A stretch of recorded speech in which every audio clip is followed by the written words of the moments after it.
산 소망으로 살기를 원합니다. 네. 오늘은 베드로전서 1장 1절에서 9절의 말씀, 부활절의 참 의미, 부활절의 진정한 의미가 무엇인지 함께 은혜를 나누고자 합니다. 오늘은 약 2000여 년 전에 팔레스타인 그 가나안 땅에 예수님께서 유대인들의 고소에 의해서 십자가를 지시고 사흘 만에 다시 살아나신 부활하신 주님께 감사하며 지키는 절기입니다. 그런데 우리가 진정 이 절기를 통해서 부활절 감사 이 예배를 통해서 우리가 무엇을 깨달아야 되는지, 예수님의 부활이 진짜 나하고 어떤 관계가 있는지 이것을 깊이 깨달아야 합니다. 이 지구상에 수많은 사람들이 살아왔고 또 살고 있습니다. 그 사람이 사는 이 엄청난 많은 이 삶에 일어난 일은 수많은 일이 일어났고 또 지금도 일어나고 있고 앞으로도 일어나겠지요. 그러나 우리 인류에게, 우리 인간들에게 가장 큰 일이 뭐냐? 예수님의 십자가와 부활 사건입니다. 이 예수님의 십자가와 부활이 진정한 그 의미를 깨달은 사람은 이것이 인류 사상 가장 큰 일이라는 것을 깨닫고 감격으로 나아가고, 모르는 사람 또한 부활절을 지키지만 감격이 없는 사람은 나와 별로 상관이 없다는 것입니다.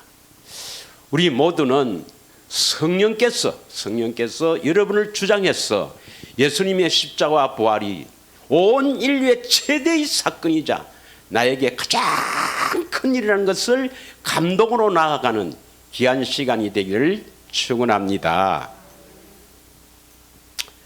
우선 이 부활을 우리가 한번 간단히 이야기하면, 부활을 우리 깨닫기 위해서는 죽음이 뭔가 이걸 알아야 됩니다. 죽어야 부활하거든요. 예, 죽음이 뭔가.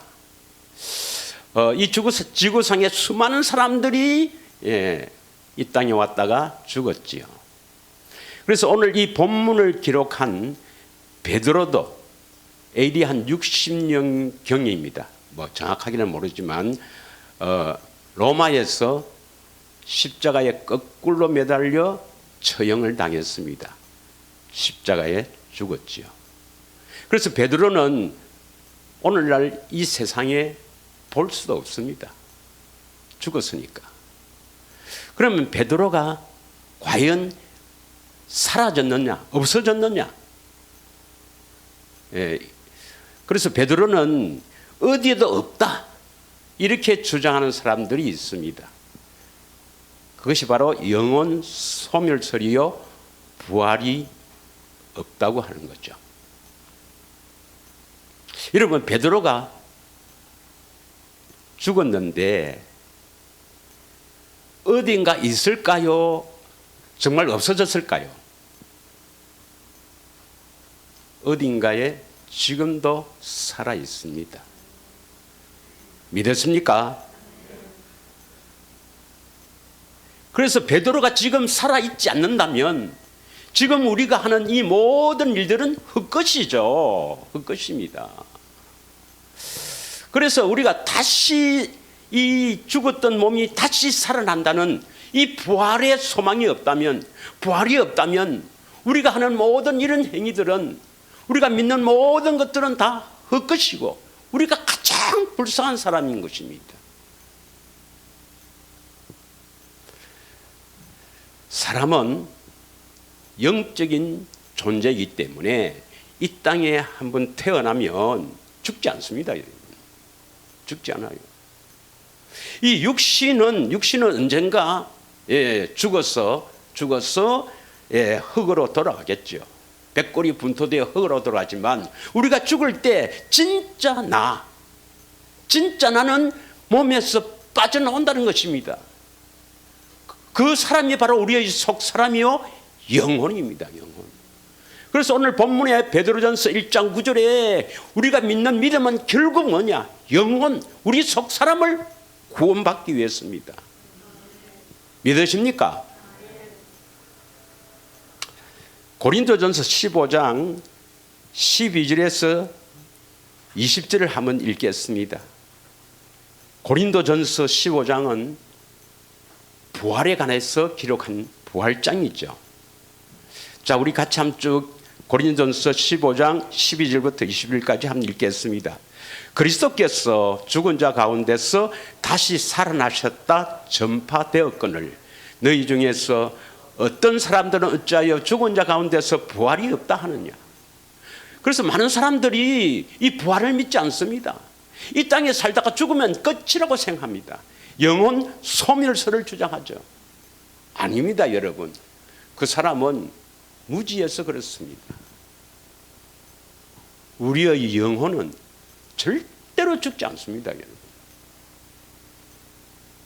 13절 만일 죽은 자의 부활이 없으면 그리스도도 다시 살아나지 못하셨으리라.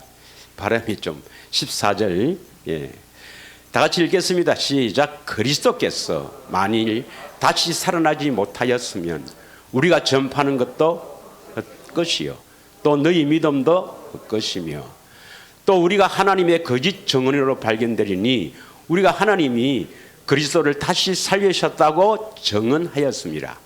만일 죽은 자가 다시 살아나는 일이 없으면 하나님이 그리스도를 다시 살리지 아니하셨으리라. 16절 만일 죽은 자가 다시 살아나는 일이 없으면 그리스도도 다시 살아나신 일이 없었을 터이요 그리스도께서 다시 살아나신 일이 없으면 너희의 믿음도 헛되고 너희가 여전히 죄 가운데 있을 것이요 또한 그리스도 안에서 잠자는 자도 망하였으리니 만일 그리스도 안에서 우리가 바라는 것이 다만 이 세상의 삶뿐이면 모든 사람 가운데 우리가 더욱 불쌍한 자이리라.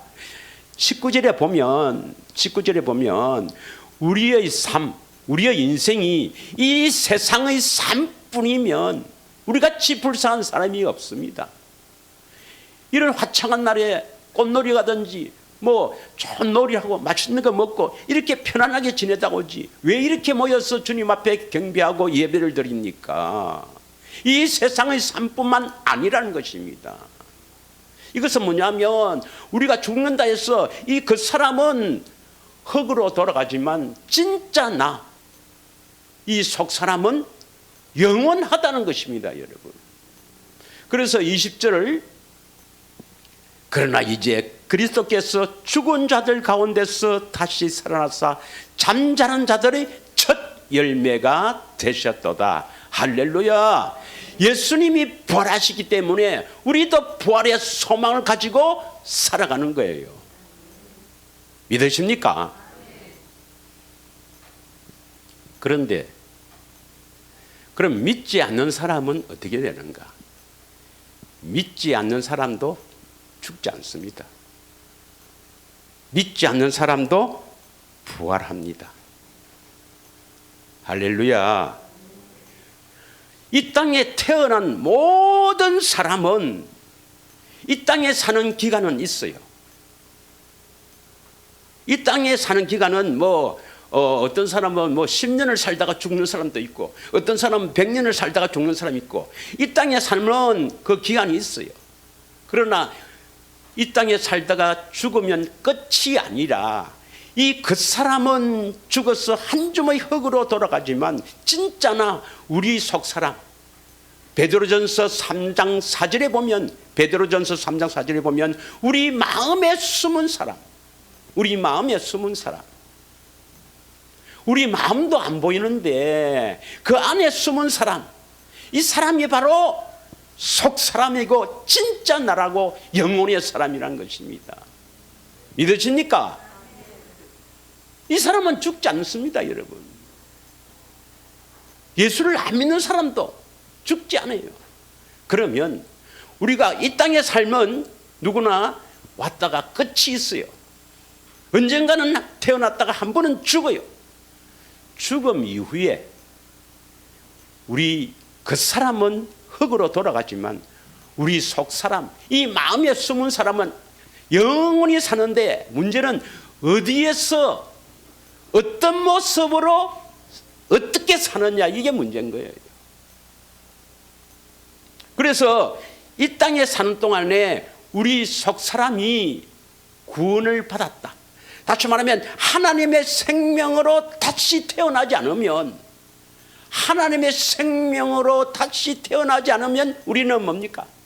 흉측한 모습으로 영원히 고통받으면서 영원히 고통 속에 살아가는 비참한 존재라는 것입니다. 믿으십니까? 그러나 하나님이신 예수님이 이 땅에 사람이 되어 오셨어. 왜 십자가를 지셨고 왜 부활하셨는가를 깊이 성령으로 깨닫고 거기에 감동, 감격이 있는 사람은,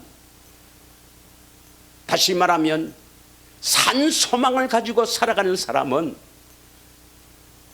이 땅의 삶이 끝나도 아주 놀라운 모습으로 영원히 하나님의 기업을 얻어 살 것입니다. 그 하나님의 기업이 바로 베드로전서 1장 4절에 있죠. 1장 4절. 베드로전서 1장 4절에 보면 썩지 않고 더럽지 않고 쇠하지 아니하는 유업을 있게 하시나니 곧 너희를 위하여 하늘에 간직하신 것이라. 우리가 이 땅의 삶을 마치고 이제 낙원에 있다가 주님의 재림 그 사건 전후해서 다시 우리가 부활하여 영원한 천당에서 복락을 누리며 산다. 아닙니다, 여러분. 그게 아니고 우리는 하나님의 유업을 받아 일을 합니다. 어떤 일을 합니까? 썩지 않고 더럽지 않고 쇠하지 않은 유업. 이것은 이 땅에 있는 기업이 아니에요. 하늘에 있는 그 기업을 우리가 얻어서 이 일을 하게 되는 것입니다. 그 일을 하게 되는 것은 또 다음에 하늘의 경륜에서 이야기를 하겠습니다.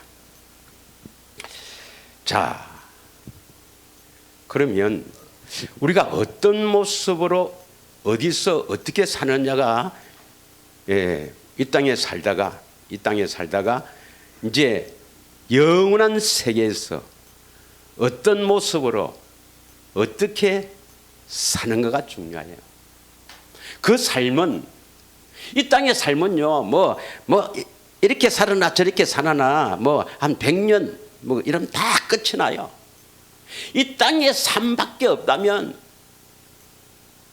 사실 뭐 이렇게 살아나 저렇게 살아나 끝납니다. 그러나 영원한 세상이 있는데 거기서 어떤 모습으로 어디서 어떻게 사느냐가 중요한 거예요. 우리는 이것을 위해서 살아야 됩니다. 그래서 이 삶을 위해서 예수님이 오셨고 이 삶을 위해서 예수님이 죽으시고 예수님이 부활하신 것입니다.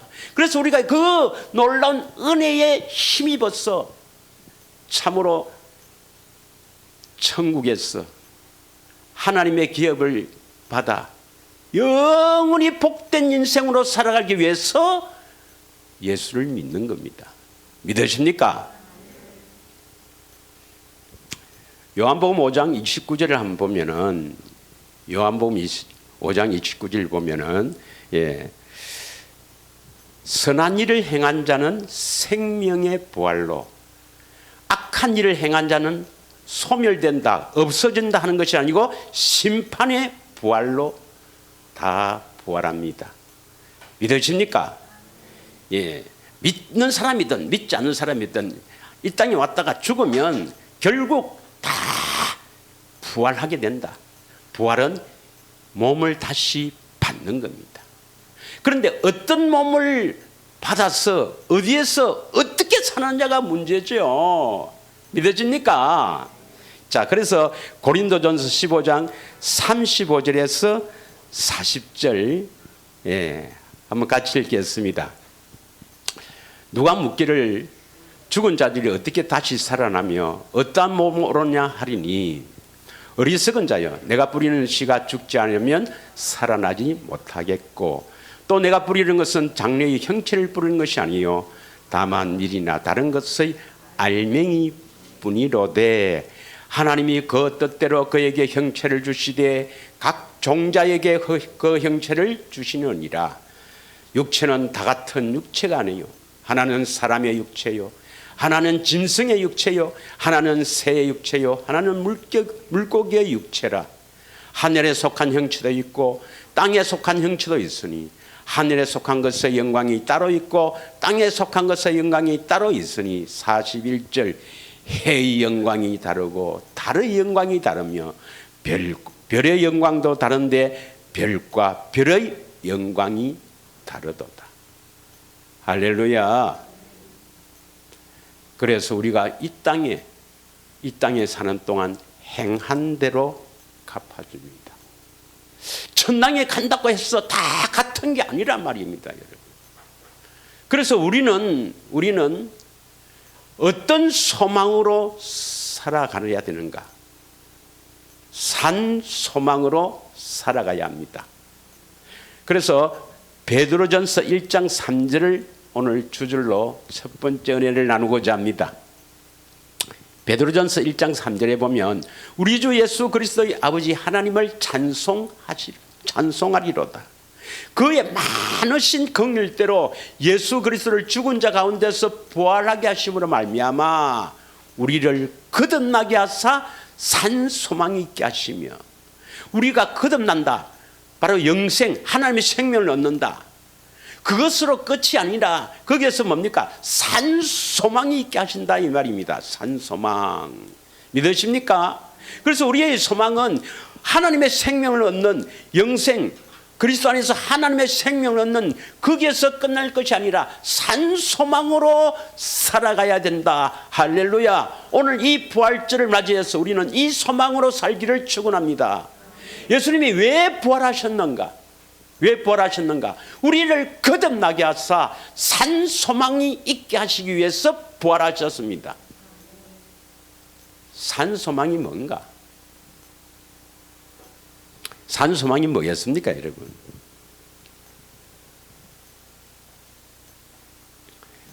고린도전서 15장 40절에 읽었지만은 우리가 천당에도 어떤 모습으로 어떤 일을 하며 살 것인가? 행한 대로 갚아줍니다. 거듭난 사람은 다 같은 게 아니라 이 말입니다. 믿으십니까? 39절인가 한번 보면요. 39절이 아니고 41절 죄송합니다. 다 같이 읽겠습니다. 시작. 해의 영광이 다르고 달의 영광이 다르며 별의 영광도 다른데 별과 별의 영광이 다르도다 했습니다. 그래서 여러분 소망이 빨리 하나님의 생명으로 거듭나서 선한 일을 열심히 해서 참으로 천당에서도 이 영광의 소망, 해의 영광, 달의 영광, 별의 영광이 다릅니다. 그런데 별 가운데서도 별과 별의 영광이 또 다르다는 것입니다. 바울은 이것을 깊이 깨닫고 알았기 때문에 이 부활의 소망, 이 소망을 가지고 달려갈 길을 달려가며 참으로 하나님 앞에, 우리 주님 앞에 헌신한 사람입니다. 여러분도 빨리 하나님의 생명으로 거듭나서 참으로 주님의 음성을 듣고 주님께서 여러분을 통해 이루시라는 이 일이 주님 뜻대로 많이 이루어졌어. 여러분의 생명책에 기록된 뿐만 아니라 기념책에도 기록되어 아주 놀라운 부활의 모습으로 영원히 살기를 축원합니다. 그래서 우리의 소망은 거듭난 것뿐만 아니라 이러한 부활의 소망을 가지고 살아야 합니다. 할렐루야. 또한 주님의 재림이 가까우면 우리는 참으로 예수님의 신부가 될 것을 소망해야 됩니다. 주님의 재림이 가까우면 예수님의 신부들은 죽음을 맛보지 않고 홀연히 변화되어 영생의 몸으로 영원히 살게 됩니다. 죽음을 맛보지 않고 순식간에 홀연히 변화되어 영생의 몸으로 영원히 산다. 얼마나 축복이었습니까? 믿으십니까? 이 사람은 천년왕국에 들어가서 주님과 함께 천년을 누리다가 결국 홀연히 변화되어 영생으로 들어갑니다.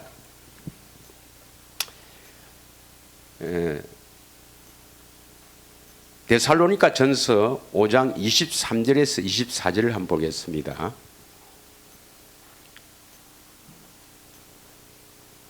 데살로니가 전서 5장 23절 24절에 보면 평강의 하나님이 친히 너희를 온전히 거룩하게 하시고 너희의 온 영과 혼과 몸이 우리 때 흠없게 보존되기를 원하노라. 예수님이 강림하실 때에는 우리가 온 영과 혼과 몸이 흠없게 보존되기를 원합니다. 24절 너희를 부르신 이는 미쁘시니 그가 또한 이루시리라. 누가 이루신다고요? 예수님께서 우리의 온 영과 혼과 몸이 흠이 없도록 이끄시고 이루어 주신다는 것입니다. 믿으십니까?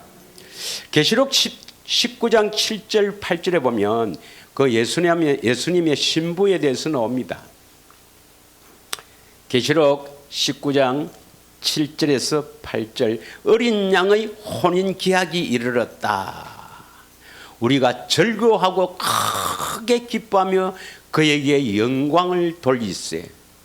우리가 주님의 재림이 가까운 시대에 사는 사람은 또한 이 소망이 있어야 됩니다. 내가 죽음을 맛보지 않고 천년왕국에 들어가는 주님의 신부들은 천년왕국에 죽음을 맛보지 않고 들어가는 사람들입니다. 예수님의 재림이 가까운 이때 이 소망을 가져야 합니다. 그래서 우리가 크게 기뻐하고 즐거워하며 그에게 예수님께 영광을 돌리는 것은 어린 양의 혼인 기약이 이르렀고 예수님의 혼인 기약이 이르렀고 그의 아내가 자신을 준비하였으며, 그러니까 예수님의 아내가 될 분이 자신이 준비해야 되죠. 뭘 준비해야 됩니까? 흰 세마포 옷을 입어야 합니다. 8절 그에게 빛나고 깨끗한 세마포 옷을 입도록 허락하셨으니 이 세마포 옷은 성도의 옳은 행실이로다. 우리 스스로 옳은 행실을 하려고 하면은 그것은 은혜에서 떨어진 자요 율법 행위지만, 그러나 임마누엘 주님의 음성을 듣고 그 음성에 따라 주님의 그 놀라운 일들을 감당하면은 바로 옳은 행실, 온전한 사람으로 나타나는 것입니다. 할렐루야. 자, 그러면 우리가 이 산 소망으로 살아간다고 해서 이 소망대로 이루어지는가? 아니죠. 예. 우리가 영생 복락을 바라보면서 그것을 소망하면서 살아간다고 해서 그렇게 되는 게 아니고 반드시 앞에 뭐가 있어야 됩니까? 베드로전서 1장 3절에 예수님께서 부활하신 목적이 뭐라고 했습니까? 베드로전서 1장 3절 우리를 거듭나게 하사 산 소망이 있게 하신다. 이 산 소망을 가지려면 반드시 먼저 선행돼야 될 것이 뭡니까? 거듭나는 것. 하나님이 사람을 지으신 목적, 하나님의 생명을 가진 하나님의 자녀로 낳는 것. 이 하나님의 생명은 그리스도 안에 있기 때문에 그리스도 안으로 들어가서 그 그리스도 안에 있는 하나님의 생명을 가진 하나님의 자녀로 거듭나는 일이 가장 우선이 돼야 되겠죠. 그러면 어떻게 거듭나는가 하는 것은 예수님께서 아주 간단하게 보여주시는 것이 바로 성만찬 예식입니다. 이 성만찬 예식을 통해서 예수님께서 내가 왜 이 땅에 왔으며 왜 십자가에 죽으시는가 하는 것을 아주 간단하게 보여주시고 이 성만찬 예식을 행할 때마다 기념하라는 것은 그 예식을 기념하라는 것이 아니라 내가 왜 십자가에 죽으셨는지를 바르게 깨달았어. 그 뜻이, 그 놀라운 하나님의 뜻이 이루어지기를 바라라는 것입니다. 믿으십니까? 그래서 오늘날 수많은 교회에서 성만찬 예식을 할 때 예수님의 죽으심에 대해서 이야기하지만 그러나 그 죽으심이 바로 우리를 어떻게 거듭나게 하는가를 주님이 우리에게 깨닫게 하시기를 원하는 것입니다. 믿으십니까? 자, 그래서 고린도전서 11장 23절에서 26절을 함께 읽고 함께 은혜를 나누고자 합니다. 예수님께서 이제 잡히시던 밤, 그러니까 십자가에 지시고 잡히시던 전날 밤입니다. 내가 너희에게 전한 것은 주께 받은 것이니 곧 주께서 잡히시던 밤에 떡을 가지사 24절 축사하시고 떼어 이르시되 이것은 너희를 위하는 내 몸이니 이것을 행하여 나를 기념하라 하시고 25절 식구에 또한 그와 같이 잔을 가지시고 이르시되 이 잔은 내 피로 세운 새 언약이니 이것을 행하여 마실 때마다 나를 기념하라 하셨으니 26절 너희가 이 떡을 먹으며 이 잔을 마실 때마다 주의 죽으심을 그가 오실 때까지 십자가에 죽으신 것은 주님 재림할 때까지 이 성만찬을 통해서 깨닫고 전해라는 것입니다. 이 주님의 부탁에 따라 저도 성만찬 예식을 통해서 왜 십자가를 지시는가 하는 것을 오늘 함께 은혜를 나누고자 합니다. 예수님께서 사랑하는 제자들과 그 마가다락방에서 십자가를 지시기 전에 마지막 만찬 성만찬을 나누면서 떡을 탁 떼면서 축사하세요. 축사하시고 이 떡을 딱 떼면서 뭐라고 합니까, 여러분? 이 떡을 받아 먹어라. 이 떡은 내 몸이다. 그렇게 이야기하시죠. 다시 23절 한번 읽겠습니다. 23절. 잡히시던 밤에 떡을 가지시고 예, 뭐 그건 빵인지 모르겠습니다만 하여튼 떡을 가지시고 24절 축사하시고 떼어 이르시되 이것은 너희를 위하는 내 몸이다. 그러니까 예수님께서 떼어주시는 그 떡이 뭐랍니까? 이건 너희를 위한 내 몸이다 이 말이죠. 이걸 먹어야 된다 이 말입니다. 이걸 먹어야 된다. 그래서 예수님이 주시는 그 떡을 먹어야 우리는 예수님의 몸이 됩니다. 이건 내 몸이다 했으니까 그 떡을 먹으면 예수님의 몸이 되는 거예요. 예수님의 몸을 뭐라 하죠? 교회라 하지요. 교회. 하나님의 생명을 가진 교회가 예수를 머리로 하고 이 몸은 그의 몸이다 했지 않습니까? 그래서 예수님의 몸이 된다는 것은 교회가 된다. 바로 하나님의 생명을 가지게 된다 이 말입니다. 그래서 우리는 반드시 예수님이 주시는 떡을 먹어야 바로 하나님의 생명을 얻게 됩니다. 그래서 예수님은 이 떡을 주시기 위해서 십자가를 지시는 거예요. 믿으십니까? 그럼 이 떡이 뭘 말하겠습니까? 이 떡이 뭘 말하겠습니까? 마태복음 4장 4절에 보면 예수님께서 마귀에게 시험을 받으시고 아주 금식하고 아주 배가 고픈 주린 가운데서 마귀가 뭐라고 합니까? 이 돌을 떡으로 만들어 먹으라. 이랬을 때 예수님께서는 신명기 8장 3절의 말씀으로 말하죠. 사람이 떡으로만 살 것이 아니라 여호와의 입에서 나오는 말씀으로 살 것이다. 그래서 예수님이 말씀하시는 이 앞에 있는 떡은 육신의 떡, 육신의 필요한 것. 우리 육신은 뭐 먹어야 살죠. 음식을 말합니다. 음식. 왜 음식이냐? 많이 먹으면 마이너스가 된다고 음식이에요. 그런데 사람이 떡으로만 살 것이 아니라 여호와의 입에서 나오는 말씀으로 산다 할 때 이 말씀은 양식이랍니다. 우리 영혼, 우리 속사람의 양식이에요. 그래서 왜 양식을 하느냐? 양은 플러스이기 때문에 많이 먹을수록 좋습니다. 할렐루야. 그래서 우리 속사람의 양식은 뭐예요? 말씀입니다. 예수님의 말씀입니다. 우리 영혼의 양식은 우리 속사람의 영혼의 양식은 주님의 말씀이에요. 주님. 기록된 그 성경의 말씀을 말합니까? 여호와의 입에서 나오는 말씀이랬습니까? 여호와의 입에서 나오는 말씀. 다시 말하면 임마누엘 주님의 말씀하시는, 내 안에서 말씀하시는 그 말씀이 바로 우리 영혼의 양식입니다. 그 말씀은 많이 먹어야 돼요. 그 말씀을 먹어서 우리가 많이 먹어서 거듭나게 되고 많이 먹어서 자라게 되는 겁니다. 믿으십니까?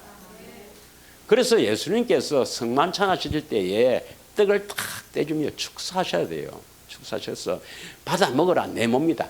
이거 먹으면 교회가 된다, 이 말입니다. 다시 말하면 이 떡을 먹으면 너는 하나님의 생명을 얻게 된다, 이 말씀이에요. 믿으십니까? 그래서 우리가 성만찬 할 때는 이 떡 먹기를 갈망해야 됩니다.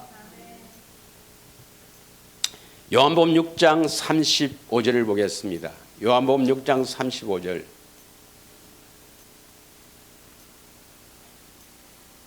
요한복음 6장 35절 보면 나는 하늘에서 내려온 생명의 떡이다. 그래서 이 생명의 떡이니 내게 오는 자는 결코 줄이지 아니할 것이요 나를 믿는 자는 영원히 목마르지 아니하리라.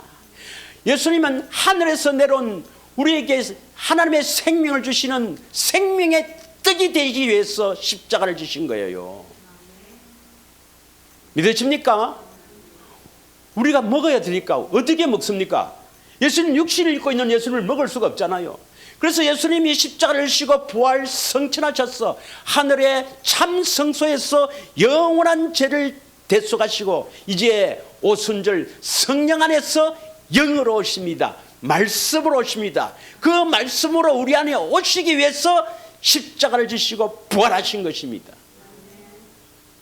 믿으세요? 이 떡을 먹어야 우리는 영생하게 되는데, 하나님의 생명을 얻게 되는데 어떻게 해야 된다고요? 예수님께 가야 되죠. 내게 오는 자는 결코 줄이지 아니할지어요. 그래서 이 떡을 먹어야 우리는 믿게 되고, 그래서 예수를 믿는 자는 영원히 목마르지 아니하리라. 할렐루야. 요한복음 6장 51절 한번 읽겠습니다. 51절. 나는 하늘에서 내려온 살아있는 떡이니 사람이 이 떡을 먹으면 영생하리라. 내가 줄 떡은 곧 세상의 생명을 위한 내 살이니라 하시니라. 할렐루야. 요한복음 6장 63절에 보면 살리는 것은 영이니, 요한복음 6장 63절도 중요한 말씀이죠. 6장 63절입니다. 살리는 것은 영이니, 뭐가 살린다고요? 영이 살린단 말입니다. 육은 무익하리라. 내가 너에게 이런 말이 영이요 생명이다. 할렐루야. 예, 임마누엘 주님의 음성을 꼭 들어야 우리는 살아나게 되고 자라게 되고 주님의 뜻을 이룰 수가 있는 것입니다.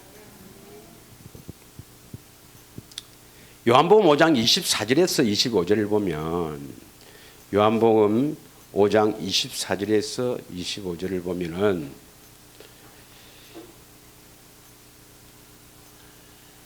예수님께서 뭐라 했습니까? 나는 부활이요 생명이다 하시면서 내가 진실로 진실로 너희에게 이르노니 내 말을 듣고 또 나 보내신 이를 믿는 자는 영생을 얻었고 심판에 이르지 않으니 사망에서 생명으로 옮겼느니라.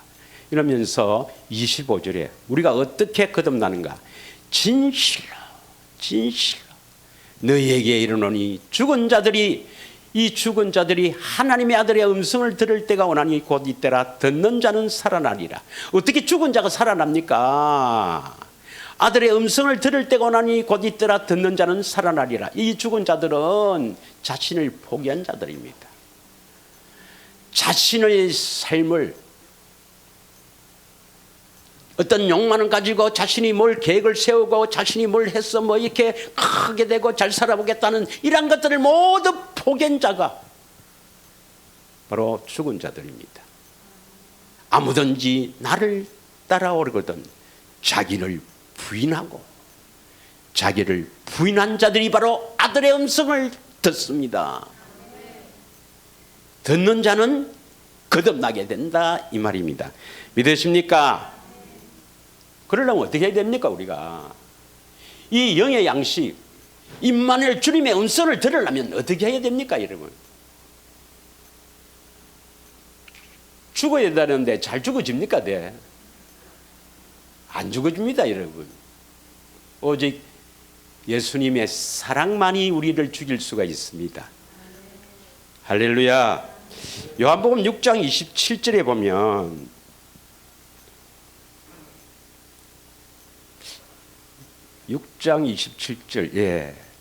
섞는 양식을 위해서 일하지 말고 영생하도록 있는 양식을 위해서 하라.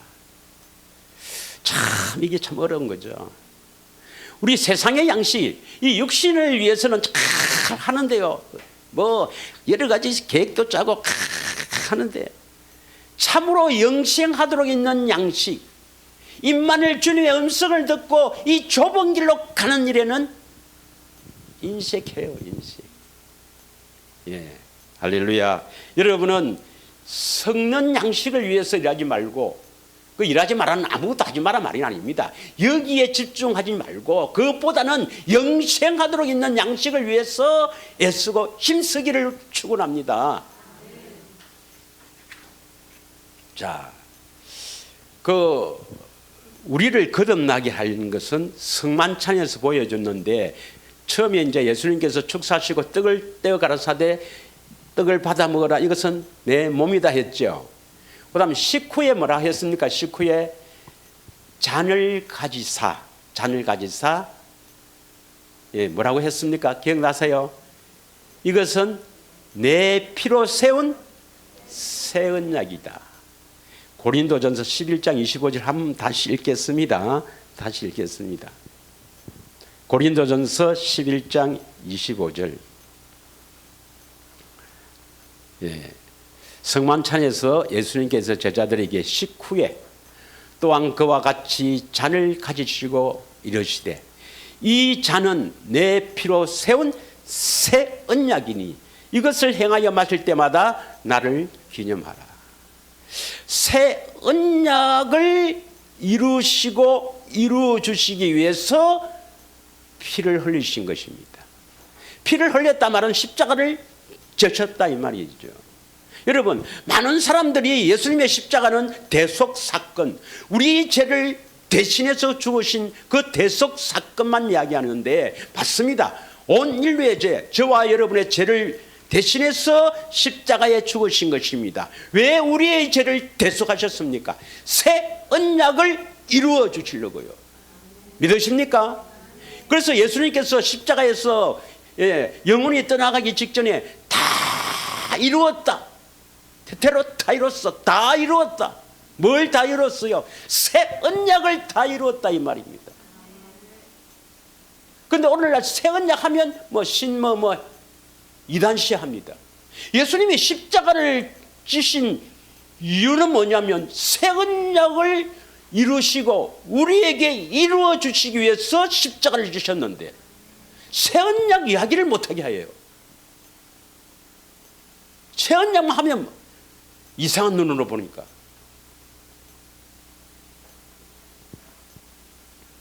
새 언약을 모르면 또 우리에게 어떻게 이루어지는가를 모르면 생명을 얻지 못합니다.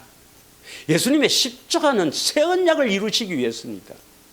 그래서 히브리서 9장 15절에 보면 히브리서 9장 15절에는 예수님께서 새 언약의 중보자라고 했어요. 히브리서 9장 15절입니다. 9장 15절. 이로 말미암아 그는 새 언약의 중보자시니 이는 첫 언약 때 범한 죄에서 속량하시려고 죽으사 부르심을 입은 자로 하여금 영원한 기업의 약속을 얻게 하려 하심이라. 그는 예수님은 새 언약의 중보자다. 중보자란 말은 뭐냐면 중보자란 말은 중간 역할을 하니까 마치 중개사와 같은 것입니다. 집을 사는 사람과 집을 파는 사람의 연결해주는 중개사와 같이 예수님 자신은 새 언약의 중보자가 되어서 하나님 앞에 다 이루었어요. 새 언약을 이루고 이제 믿는 우리들에게 이루어 주시는 분이다 이 말입니다. 뭘 이루어줘요? 새 언약을 이루어 주신다는 것입니다. 그 이제 이 새 언약을 알려면 이제 그 원시 언약부터 아브라함 언약, 이삭, 또 이스라엘 백성들에게 하신 모압 언약, 다윗 언약 이렇게 쭉 언약을 하지만 결국은 뭐냐면 그 하나님의 언약은 우리에게 생명을 주신다는 것, 그리스도 안으로 이끌어서 생명을 주신다는 것이 하나님의 약속이요 언약이거든요. 이 언약을 어떻게 이루시는가? 예수님이 새 언약으로 이루어 주신다는 겁니다. 그 새 언약을 모르면, 그래서 새 언약이 어떻게 이루어지는가 그것을 모르면 하나님의 생명을 얻지 못합니다. 하나님의 생명을 주신다는 언약이 아브라함과 이삭과 야곱에 하신 언약인데 그 언약을 이루시는 것이 새 언약인데 새 언약을 모르면 어떻게 생명을 얻습니까?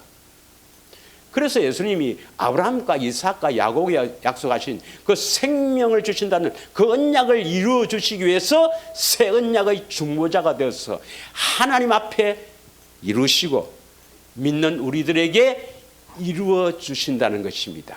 그래서 새 언약이 이루어져야 생명을 얻습니다.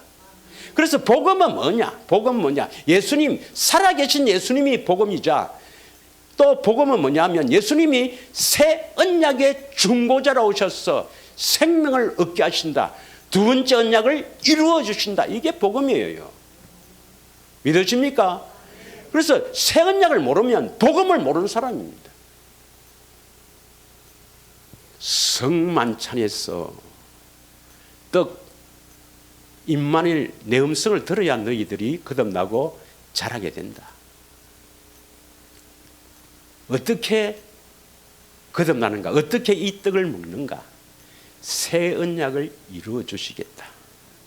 이게 피예요, 피. 믿으십니까? 이것을 성만찬 할 때 이것을 알리고 반드시 새 언약이 이루어져서 주님의 음성을 듣고 살아야 되겠다. 그래서 좁은 길로 가야 되겠다. 이것을 다짐하고 다짐하는 것이 성만찬의 이유입니다, 여러분. 그냥 십자가 지셨을 때 얼마나 아팠겠노. 물론 그것도 중요하지만 새 언약이 이루어지지 않으면 예수님의 십자가와는 무관합니다, 여러분. 믿으십니까? 그럼 새 언약이 뭐냐? 히브리서 8장 8절부터 10절까지만 읽겠습니다. 뭐 잘 아시겠고 또 다음에 이 언약편을 하지 않습니까? 그들의 잘못을 지적하여 말씀하시되 주께서 이르시되 볼지어다 날이 이르리니 내가 이스라엘 집과 유다 집에 더불어 새 언약을 맺으리라. 9절 또 주께서 이르시기를 이 언약은 내가 그들의 열조의 손을 잡고 애굽 땅에서 인도하여 내던 날에 그들과 맺은 언약과 같지 아니하도다. 그들은 내 언약 안에 머물러 있지 아니하므로 내가 그들을 돌보지 아니하였노라. 이건 바로 시내산에서 맺은 첫 언약을 말하죠. 자, 10절 또 주께서 이르시되 그날 후에 내가 이스라엘 집과 맺을 언약은 이것이니 그 이후부터 있습니다. 시작. 내 법을 그들의 생각에 두고 그들의 마음에 이것을 기록하리라. 나는 그들에게 하나님이 되고 그들은 내게 백성이 되리라.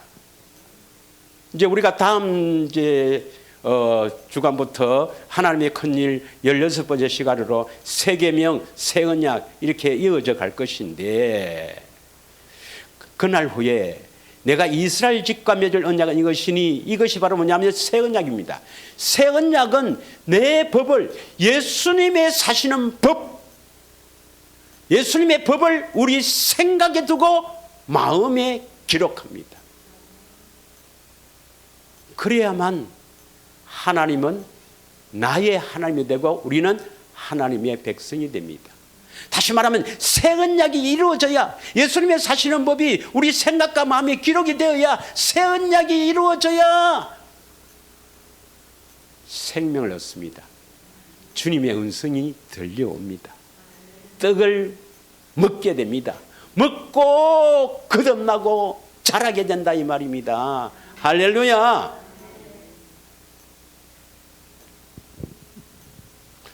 예수님은 이 언약을 이루어주는데 어떻게 이루어주느냐? 우리 안에 오셔야 이루어지거든요. 우리 안에 오셔야 이루어지기 때문에 예수님께서는 그 육체를 찢어야만 됩니다. 육체를 찢어야만. 육체를 찢어서 다시 말하면 십자가에 죽으셔서 피와 물을 흘리면서 한량없는 성령을 우리에게 아버지께 받아서 하나님 아버지께 받아서 우리에게 보내시는 겁니다. 여러분 예수님은 우리에게 베풀어 주실 성령님을 한량없이 담지했습니다. 담지란 말 알겠습니까? 뭐 저수지에 물이 담겼다 이렇게 하는 것처럼 예수님 안에는 예수님께서는 우리 믿는 사람, 다시 말하면 택한 사람들에게 이렇게 나누어 주실, 베풀어 주실, 나눈다 말보다는 이렇게 베풀어 주실, 부어 주실 성령님을 한량없이 담지해 드립니다. 잘 이해가 안 가시죠?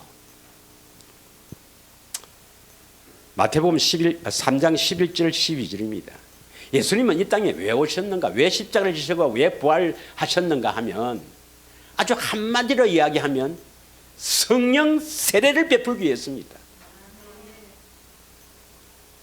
나는 너희로 회개하기 위하여 물로 세례를 베풀거니와.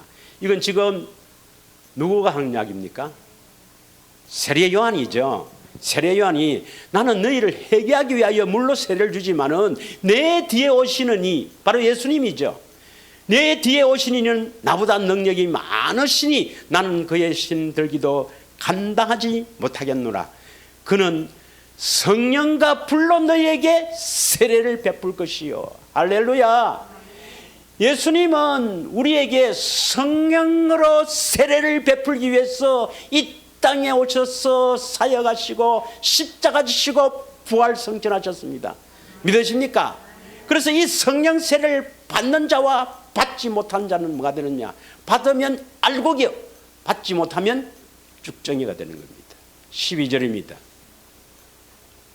손에 키를 들고 자기의 타작마들을 장하사 알곡은 모아 곡간에 들이고 죽정이는 꺼지지 않는 불에 태우리라. 내가 지난주에 잠깐 이야기를 했습니다마는 구약에도 성령님이 계셨어요. 하나님의 신이 있었어요. 예수님 당시도 십자가 지기 전에도 뭐 시몬 같은 분은 성령에 감동된 사람도 있어요. 그 성령님이 아니라 예수님 안에 담겨 있는 성령님, 그 성령님이 우리에게 임해야 합니다. 진리의 성령님입니다. 그럼 예수님이 언제 우리에게 베풀 나에게 이렇게 부어주실 성령님이 언제 담지를 했습니까? 언제 가지게 됐어요?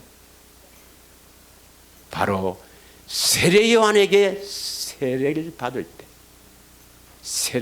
때, 그때 물에 잠겼다가 올라올 새 성령이 비둘기같이 임하면서 하늘에서 이는 내 사랑하는 아들이요 내 기뻐하는 자라. 그때 하나님께서 우리에게 부어주실 성령을 예수님께 부어주신 거예요. 세례 요한은 뭘 부어줬어요?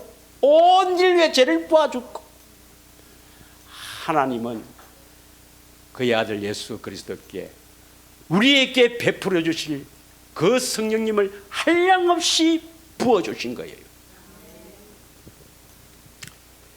요한복음 3장 한번 보겠습니다. 3장 34절 36절 34절에서 36절까지 요한복음 3장입니다. 하나님이 보내시는 이는 하나님의 말씀을 하나니 이는 하나님이 성령을 한량없이 부어주십니다. 하나님 보내신 이가 예수님이죠. 예수님은 하나님의 말씀 스스로 하는 것이 아니라 하나님이 함께 하셔서 하나님께서 하라고 하는 일 하셨지요. 이는 하나님의 성령을 한량없이 주심이라. 35절 아버지께서 아들을 사랑하사 만물을 다 그의 손에 주셨으니 36절 있습니다. 아들을 믿는 자에게는 영생이 있고 아들을 순종하지 아니한 자는 영생을 보지 못하고 도리어 하나님의 진노가 그 위에 머물러 있느니라. 이 말씀은 34절에 한량없는 성령, 그 성령을 십자가에 죽으실 때 성령이 그 몸에서 흘러나옵니다. 믿으십니까? 그 성령님은 바로 새 영이라고 합니다. 새 영이라고 해요. 할렐루야. 새 영을 받아야 새 언약이 이루어져 새 사람이 되고 새 노래를 부를 수가 있는 겁니다. 할렐루야. 그 영 안에는 그리스도가 영으로 계시는 거예요. 그리스도 예수님께서 한량없이 성령을 받아서 그 성령 안에 자신이 영으로 들어가기 위해서 십자가를 지시고 부활하셨습니다. 그 영을 받지 못하면 우리는 죽정입니다. 할렐루야. 그 성령 세례를 통해서 알고게 되는 것입니다. 그 성령님이 사실은 다 이끌어가요. 성령님이 가르치고 성령님이 보게 하시고 성령님이 사랑을 알게 하고 깨닫게 하셔서 우리를 다 거룩하게 하셔서 그 성령님이 다 이끌어 가십니다. 할렐루야. 그래서 베드로전서 1장 2절에 보면 성령님이 우리를 거룩하게 하십니다. 베드로전서 1장 2절을 읽겠습니다. 곧 하나님의 아버지 미리 하심을 따라 성령이 거룩하게 하심으로 순종하고 예수 그리스도의 피뿌림을 얻기 위하여 택하심을 받은 자들에게 편지하노니 은혜와 평강이 너희에게 더 많을지어다. 하나님이 미리 하신다. 이게 바로 택한 자에게요. 택한 자에게 성령을 부어주시기 위해서 새 영이 되어 성령을 부어주시기 위해서 예수님 오셨어요. 믿으십니까? 그래서 그 성령님이 우리를 거룩하게 하셔서 주님의 음성을 듣게 하십니다. 에스겔서 36장 26절에 보면 새 영이 우리를 거룩하게 하는데, 에스겔서 36장 26절을 보겠습니다. 이 영은 바로 예수님이 십자가 지시고 부활하신 후에 예수님이 영으로 그 영 안에 있습니다. 여러분, 내가 집에 있는데 전화가 왔어요. 내 아는 목사님이. 목사님 어디 계세요? 집에 있다. 집안에 있다. 틀린 말이에요. 같은 말이에요. 집에 있다면 집안에 있는 거지 뭐 내가 집을 지고 있습니까? 예수님이 어디 계세요? 성령 안에 있다. 성령에 있다. 성령이다. 네 어디에 있노? 집에. 이래도 됩니다, 여러분. 이해합니까? 그래서 성령 안에 표현을 하는 것도 있지만 그냥 성령으로 바로 표현하는 것도 있습니다, 여러분. 그건 뭐 다음에 좀 더 깊으니까 다음에 하고, 새 영이 오죠. 새 영을 너희 속에 두고 새 마음을 너희에게 주되 육신의 굳은 마음을 제거하고 부드러운 마음을 줄 것이며, 이 새 영을 받아야 우리 마음이 거룩으로 이끌어지는 겁니다. 구약의 성령을 받았지만 그건 새 영이 아니기 때문에 우리를 거룩하게 이끄는 거 아니에요. 믿으십니까? 이것을 로마서 8장 4절에는 그 영이라고 표현한 것입니다. 그 영. 로마서 8장 4절.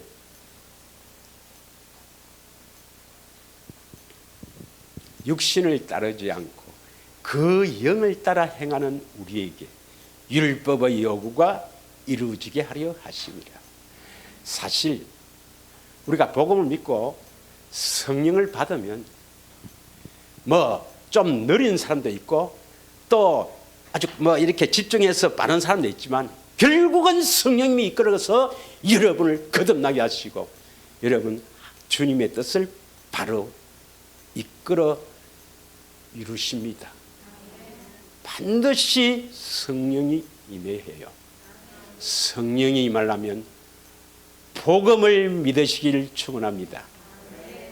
복음을 듣고 믿으시길 축원합니다. 복음을 듣고 믿는 것도 보통 사건이 아니에요, 여러분. 그럼 복음을 알아야 되고 어떻게 믿는 걸 알아야 될 것인데 복음을 듣고 믿는 여러분인 줄 믿습니다. 그래서 오순절날 성령님이 오신 거예요. 하나님의 큰 일을 이루어 가십니다.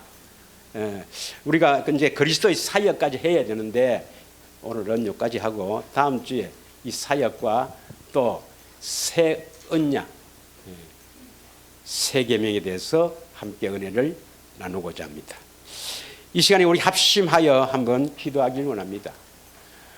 주님이 우리에게 오셔서 말씀하지 않으면 우리는 거듭날 수도 없고 우리는 주님을 따를 수도 없고 아무것도 할 수가 없습니다. 결국 예수님이 우리 안에 오신 것은 결국 그 성령을 통해서 우리를 거룩하게 하사 주님의 음성을 들려주고 우리를 인도하시기 위해서입니다. 이제 우리는 사람 말 듣고 사는 게 아니라 임마누엘 주님의 음성을 듣고 사는 존재입니다. 율법과 선지자는 유한일 대로 끝나는 것이고 그 이후에는 우리가 하나님 나라로 침노에 들어가서 주님의 음성을 듣고 사는 존재란 것입니다. 믿으십니까? 그래서 우리는 임마누엘 주님을 갈망하며 참으로 음성 듣기를 갈망하며 나아가 거듭나 산 소망으로 살아야 될 줄 믿습니다. 우리에게는 영원한 축복의 그 날들이 기다리고 있습니다. 그것은 우리는 상상할 수 없는 놀라운 축복이 우리를 기다립니다. 한 주간에도 주님 바라보며 참으로 부활했은 주님이 우리를 거듭나게 하사 산 소망을 주시려고 부활하시는데 부활의 주님, 그 주님을 찬양하며 반드시 영생의 소망 거듭나기를 갈망하며 또한 산 소망, 부활의 소망 살아가기를 갈망합시다. 예수님 사랑합니다. 부르짖고 기도하겠습니다. 예수님 사랑합니다. 사랑하는 제자들과 함께 잡히시던 밤에 성만찬을 통해서 우리가 어떻게 해야 거듭나게 되는지, 예수님이 이 땅에 오신 목적이 뭔지, 왜 십자가를 지시는지, 주님이 주시는 떡을 먹고 참으로 새 언약이 이루어져서 주님이 주시는 떡을 먹고 주님을 따르는 복된 인생이 될 수 있도록 주님 축복하시고 은혜를 내려 주시옵소서. 주님의 십자가와 부활이 참으로 나에게 감격으로 다가올 수 있도록 성령님 깨닫게 하시고 이끌어 주셨어. 그 감격으로 주님 바라보며 내가 이 땅에 사는 동안 그 감격으로 살아갈 수 있도록 성령님 나를 꽉 붙들어 주시고 이끌어 주시기를 갈망합니다.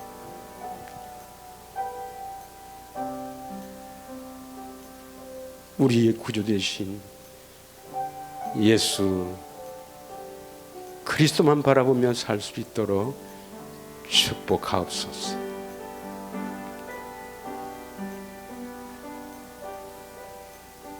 생명과 마음 되신 예수님의 이름으로 기도합니다.